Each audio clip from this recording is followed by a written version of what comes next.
Hello everyone, কেমন আছেন সবাই? আমি আবার চলে এসেছি। আই এম প্রেমা অ্যান্ড এই যে দেখছেন প্ল্যাটারগুলো, এগুলো কিন্তু আমি গতকাল বলেছিলাম আমি নাকশালে নেপালে হলিডে ইন এক্সপ্রেসে ছিলাম, অ্যান্ড সেটার ঠিক সামনেই একটা অ্যারাবিয়ান রেস্টুরেন্ট ছিল।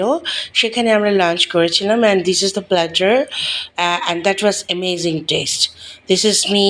অ্যান্ড আমার পিছনে যেটা দেখছেন এটা হচ্ছে পোখরার রাস্তা, এবং এই যে পোখরার যে পুরো রাস্তাটা চলে যাচ্ছে, এই পোখরার রাস্তায় যে কত ধরনের পাহাড় এবং কত ধরনের আম, আহ, দৃশ্য দেখেছি। আমি শুধু অবাকই হয়েছি যে একটা দেশের এত সুন্দর কি করে হয়। আমাদের বাংলাদেশেও পাহাড় আছে, তবে বাংলাদেশের অবশ্যই নেপালের পাহাড়গুলো বাংলাদেশের তুলনায় একটু একটু অন্যরকম। এবং এই যে সাথে সাথে আমাদের সাথে সাথে একটা নদী চলে যাচ্ছে, এবং এই নদীটা কিন্তু এক পোখরা পর্যন্ত আমাদের সাথে গিয়েছে। আমরা কিন্তু পোখরায় যেতে পারতাম দিয়ে বাই ইয়ারে, বাট বাই ইয়ারে যাওয়াটা অনেক এক্সপেন্সিভ। সো আমরা ডিসাইড করেছিলাম বাসেই যাব। বাস সবগুলোই মোটামুটি টাইপের। আমরা যে বাসটাতে গিয়েছিলাম সেটা আমরা ঢাকা থেকে আগে থেকেই বুক করে গিয়েছিলাম হোটেলের মাধ্যমে। সো আমরা কিন্তু কোনো এজেন্সির মাধ্যমে যাইনি, আমরা নিজেরাই সব কিছু প্ল্যান করে এখান থেকে বুক করে দেন আমরা গিয়েছি। পাহাড়ের রাস্তায় যাওয়া, ইটস অ্যামেজিং।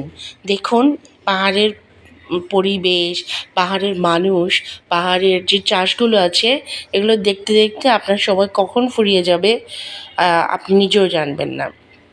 আমার কাছে খুবই ভালো লেগেছে, বাট একটা প্রবলেম ছিল, সেটা হচ্ছে রাস্তায় অনেক কনস্ট্রাকশন ছিল। এই রিজনের জন্য আমাদের অনেক বেশি সময় লেগেছে। আদারওয়াইজ একবার আমরা উঁচু পাহাড়ে উঠি, একবার নিচু পাহাড়ে যাই, এবং একবার মানে আমাদের খুবই ভালো লেগেছে এই জার্নিটা। এই অনেক জায়গায় কিন্তু ল্যান্ডস্কেপও হয়, যার কারণে দেখা যায় যে তখন আবার বৃষ্টিও হচ্ছিল। আমরা কিন্তু নেপালে গিয়েছিলাম জুন জুলাইয়ের দিকে। তো that was the off season.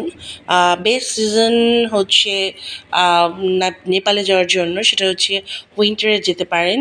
But আমরা আমরা চাচ্ছিলাম যে জুলাইয়ে যে আমাদের রেইনি সিজনটা থাকে, সেই টাইমটাতে আমরা সামারটাকে দেখি কেমন লাগে নেপালকে দেখতে। তো আমরা তখন গিয়েছিলাম। তো আমি এবং আমার হাজব্যান্ড গিয়েছিলাম। দেখেছেন এই ভিউটা কত সুন্দর, এবং অনেক ওপর থেকে কিন্তু আমরা যাচ্ছি, এবং ওই যে দূরে দেখেন মেঘ দেখা যাচ্ছে। আমরাও কিন্তু মেঘের মধ্য দিয়েই যাচ্ছি, এবং আমরা মেঘও দেখতে পাচ্ছি, এবং আমরা কিন্তু অনেক উপরে আছি। সো এই নেপালের রাস্তাগুলো এরকমই, এবং এর জন্য একটু বেশি সময় লাগে মেবি। অনেক পাহাড়গুলো ঘুরে ঘুরে যেতে হয়।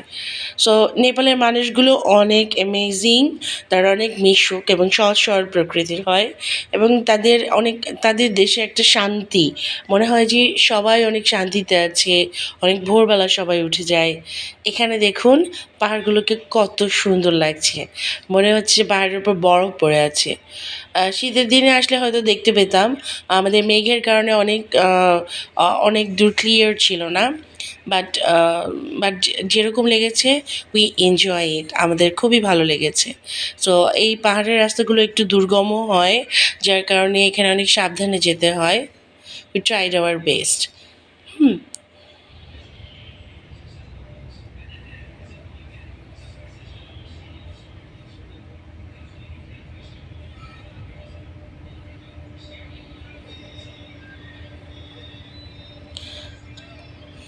নেপালের আরও কিছু ব্লগ আমাদের সকাল 6টা বাজে আমরা রওনা হয়েছিলাম, এবং পৌঁছে গিয়েছিলাম সন্ধ্যা 6টা বাজে। দ্যাট মিনস আমাদের 12 আওয়ার্সের মতো লেগেছে, এবং এই 12 আওয়ার্স জার্নিটা ভালো মন্দ মিলিয়েই ছিল।